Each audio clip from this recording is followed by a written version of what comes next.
आज आपके साथ लच्छा पराठा की बहुत ही आसान और बहुत ही झटपट बनने वाली रेसिपी शेयर करूंगी। आप ये लच्छा पराठा बनाकर ट्राई करें, आप बाज़ार वाले लच्छा पराठा भूल जाएंगे। एक एक इसका लच्छा बनकर लैदा होगा। आपने रेसिपी को बिल्कुल स्किप नहीं करना। अगर रेसिपी अच्छी लगे तो मेरे चैनल को सब्सक्राइब करें। चले रेसिपी स्टार्ट करते हैं। बिस्मिल्लाहिर्रहमानिर्रहीम। अस्सलाम वालेकुम। सबसे पहले हम एक बोल लेंगे और इसमें वाइट आटा शामिल करेंगे। आप चाहे तो गेहूं का आटा भी ले सकते हैं। अब हम इसमें हाफ़ टी स्पून नमक का और हाफ़ टी स्पून चीनी का शामिल करेंगे। चीनी से ये मीठा नहीं होगा लेकिन इसका फ्लेवर बहुत ही अच्छा आएगा। अब हम इसमें 1.5 टेबल स्पून घी शामिल करेंगे। घी से ये बहुत ही क्रिस्पी और लच्छेदार बनकर रेडी होगा। अब आपने इसको हाथों से अच्छी तरह मसल लेना है। जब ये अच्छी तरह से मसल जाए तो अब हम इसमें थोड़ा थोड़ा पानी शामिल करते जाएंगे और आटे को गूंदते जाएंगे। आपने पानी को थोड़ा थोड़ा शामिल करना है और आटे को गूंद लेना है। आटे को हमने बिल्कुल नरम गूंदना है, बहुत ही ज़्यादा आटा हार्ड नहीं होना चाहिए।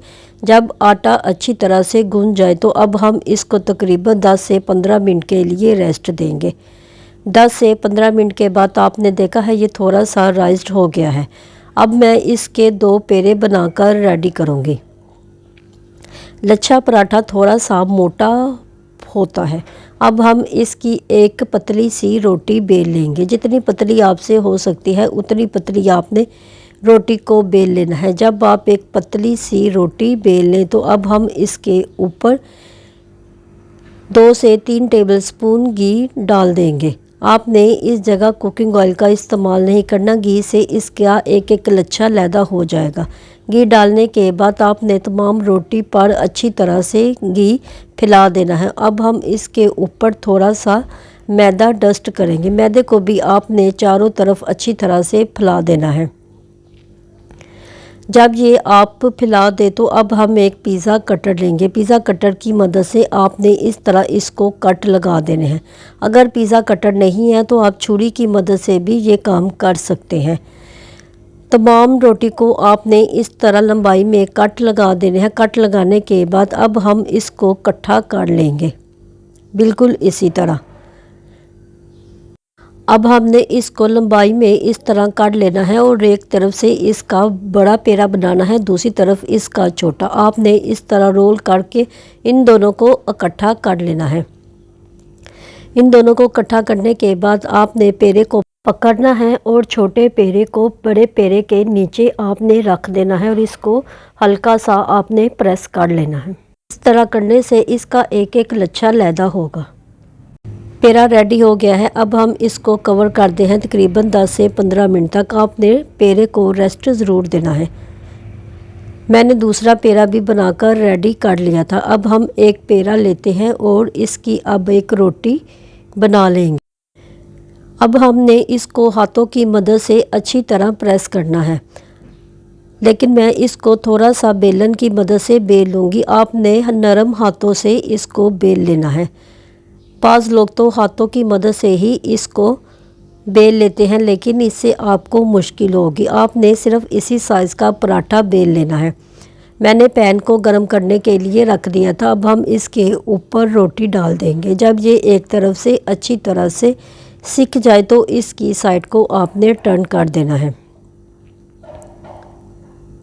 साइड को टर्न करने के बाद जब दूसरी साइड से भी अच्छी तरह से ये सिक जाए तो इसके ऊपर आपने घी डाल देना है। 2 टेबलस्पून आपने एक साइड पे घी डाल देना है। एक साइड से आपने इसको अच्छी तरह से पका लेना है। जब एक साइड से ये पक जाए तो आपने इसकी साइड को टर्न कर देना है। इस साइड पे भी अब हम घी डाल देंगे। आप घी ना हो तो कुकिंग ऑयल भी यूज़ कर सकते हैं, लेकिन घी से ये बहुत ही क्रिस्पी बनकर रेडी होगा। जब आप पराठा क्रिस्पी बनाने लगे तो इसमें घी या कुकिंग ऑयल ज़्यादा लगता है। अब आपने दूसरी तरफ से भी इसको अच्छी तरह से पका लेना है और इसकी साइड को टर्न कर देना है। इसके बनाने में सिर्फ 10 मिनट लगते हैं क्योंकि मैं वीडियो बना रही हूँ, इसलिए वीडियो बनाने में टाइम ज़्यादा लगता है। आपने दोनों तरफ से इसको अच्छी तरह से पका लेना है और इसका कलर गोल्डन ब्राउन कर लेना है। आपने देखा कि एक एक लच्छा लैदा नज़र आ रहा है। अब मैं आपको एक ट्रिक बताती हूँ। अब आपने 2 चम्मच लेने हैं और पराठे को दोनों तरफ से अच्छी तरह से प्रेस करना है। इसी तरह दोनों तरफ से प्रेस करेंगे। देखिए एक एक लच्छा बनकर लैदा हो रहा है। जब पराठा दोनों तरफ से अच्छी तरह से पक जाए और क्रिस्पी हो जाए तो अब हम इसको प्लेट में बाहर निकाल लेते हैं। प्लेट में बाहर निकालने के बाद अब आपने इस पराठे को दोनों हाथों से फिर अच्छी तरह प्रेस करना है ताकि इसके लच्छे मज़ीद नुमायाँ हों। देखने वाला कहे कुछ तो कमाल हुआ है। मैं वुडन स्टिक के साथ आपको दिखाती हूँ। एक एक लच्छा इसका बनकर अलहदा हुआ है। आप इसको कड़क चाय के साथ बना कर खाएँ। आप बाहर वाले पराठे को भूल जाएंगे। उम्मीद है आज की रेसिपी आपको अच्छी लगी होगी। अगर रेसिपी अच्छी लगी है तो इसको लाइक करें और इसको शेयर करें। मेरे चैनल फूड मास्टर को सब्सक्राइब भी करें। अपना बहुत ज़्यादा ख्याल रखिएगा। मिलते हैं नई रेसिपी के साथ। अल्लाह हाफिज़।